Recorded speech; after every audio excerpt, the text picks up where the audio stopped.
Hi, welcome to another Fridays with Flora, and I don't know what day of quarantine we're in right now. 35, 37, have no idea. But anyway, I hope many of you are staying home, being safe. I hope many of you are well. And I know we're well here. We are self-isolating and we're going a little stir crazy, and we're probably doing too much baking and eating. like all of us. And to that end, we're going to tackle bar cookies today because I know a lot of you, and I know some of my friends, are kind of going stir crazy with the homeschooling and the kids and trying to keep them occupied. And also running out of snacks because everyone's eating. So if you got some butter and some flour and some sugar and some jam lying around, or maybe some frozen fruit in the freezer, you can make bar cookies. Bar cookies are, I think, the simplest cookie to make. And it's so simple, you can get your kids involved. So 1, activity, 2, snack. And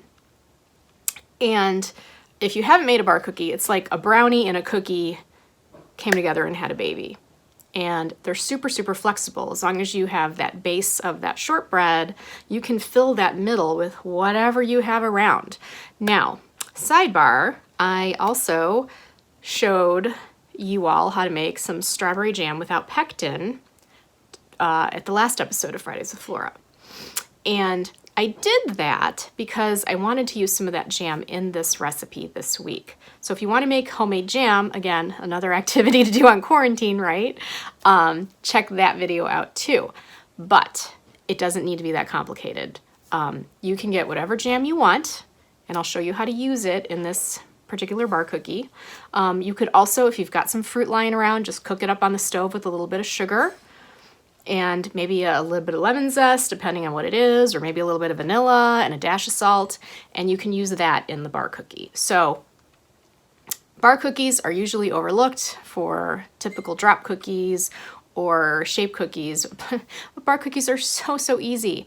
And it definitely is so versatile that you can use really whatever you have around. And I don't want you guys going out to the store unnecessarily, right? I want you guys to be safe. So it's whatever you can dig around in your pantry or freezer, and you have a fresh dessert for today and this weekend. So the hardest thing will be to try and wait for them to cool long enough to cut them up and eat them. So anyway, join me in the kitchen on Fridays with Flora.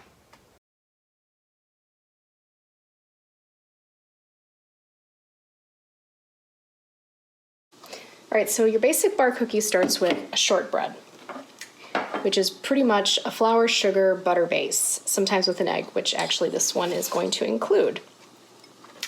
So I have here about 1 3/4 cups of flour, a dash of salt, and about 1/2 cup of sugar, and I've given it a quick little mix, and now I've got a softened stick of butter here. I'm going to mix in the dry, and I'm going to cut in this butter with a pastry cutter. You can also use a fork and a knife or 2 knives, and continue mixing it until it's crumbly. You have like nice, some small peas. The butter needs to be the size of small peas in here. So cut it in till it's crumbly, and then we're going to add our 1 beaten egg. So you can see here, it's looking like coarse cornmeal. And if you check it out here, you can see kind of the little bit of butter bits that are kind of like small peas. At this point, you want to mix in your slightly beaten egg and keep mixing it around. It's still going to be pretty crumbly, and you might want to also not use your pastry cutter anymore, but maybe a fork and your fingers. And if you have little kids around that you want to occupy during this quarantine, this is a great activity for them to help get their fingers in there and Mix it all up.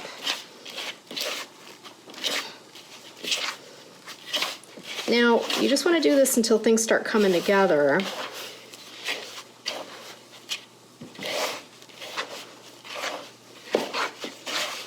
All right, at this point, what I like to do, so there's a couple things you can do. You can use this completely as your base for your bar cookie, or I like to set aside about a quarter cup's worth and set it aside and use it as a crumble on the top. I've got my pan here. I'm going to be using this square pan. You can also use like a longer, skinnier one. And again, have your kids help. Have them push this down evenly into the pan.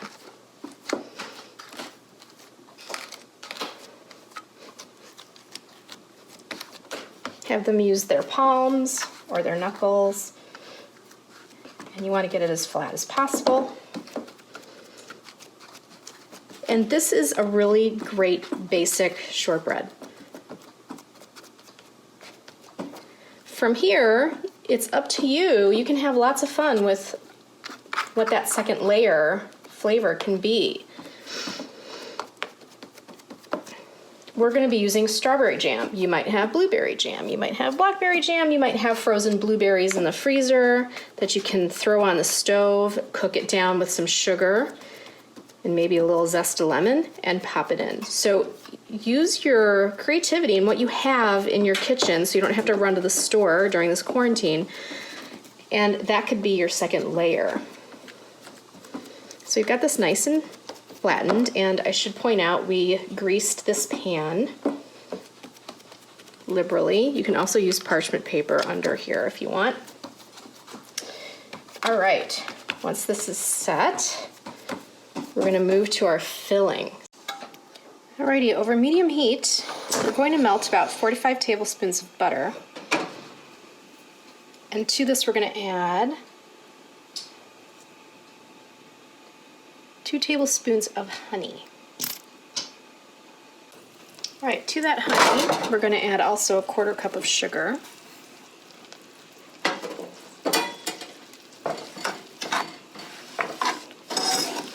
We're basically making a syrup.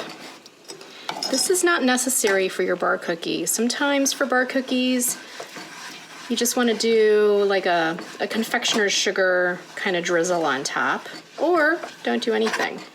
You don't have to.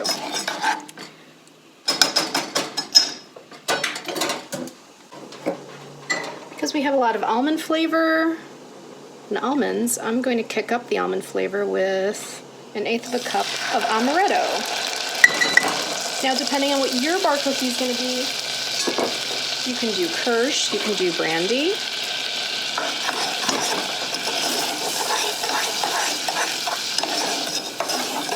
You can do a cider. You could do nothing. It's pretty flexible. So you basically want to get the sugar melted. And you want to get this to a boil and boil it for about a minute.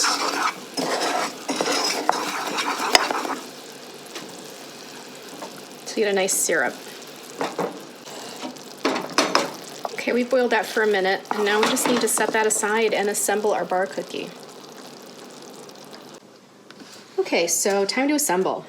This is about 3/4 of a cup of my strawberry jam that I've warmed in the microwave slightly so that it's a little easier to just pour in like that. Like I said, it's up to you what kind of fruit you want to use, what kind of jam you want to use, or even if you've just got fruit in the freezer that you want to cook up with some sugar, that could work too. So spread that evenly.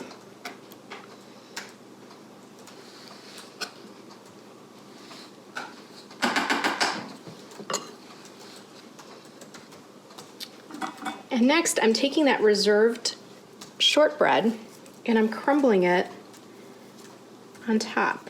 And this is a great trick. If you do nothing else with your bar cookie, do this. You're done. Crumble it on top and bake it. Nothing fancy. And then you do like a confectioner's sugar drizzle once it's out and cool.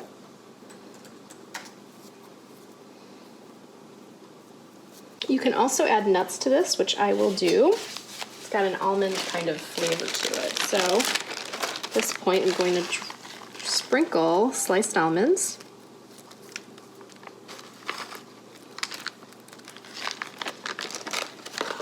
And then I've got this honey butter sugar glaze that I'm just going to put on top. This is a little something extra. You do not need to do this.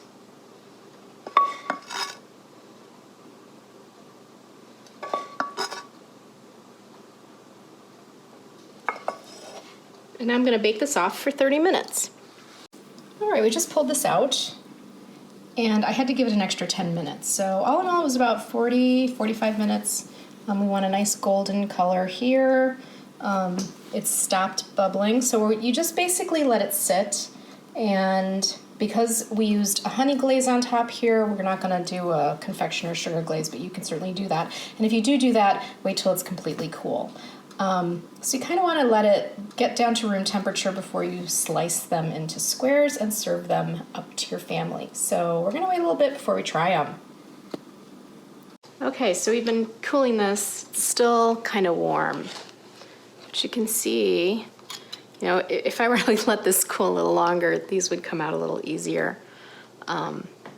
Everyone's anxious to try a piece, so you're going to run into the same problem. Your family's going to want this ASAP. So it kind of got a little crumbly because it's still a little warm, but let's give this, you know, staying on this low carb thing during quarantine, it's a little difficult.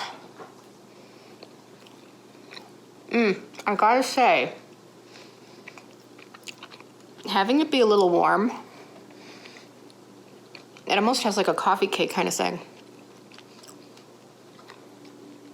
So just remember, as long as you've got like that shortbread on the bottom, you can fill and top this however you want and get the kids involved. Super fun, super easy. Soup to nuts, it took about 30 minutes and then another 30 minutes in the oven. So give the kids something to do and give yourself a nice little carby treat worth the calories. What are we gonna do? Anyway. That's what we have this week on Fridays with Flora. Shouldn't talk with your mouth full. Anyway, thank you so much. Please stay safe, be well, and subscribe to the channel. We're going to be doing more fun and definitely quarantine focused these days.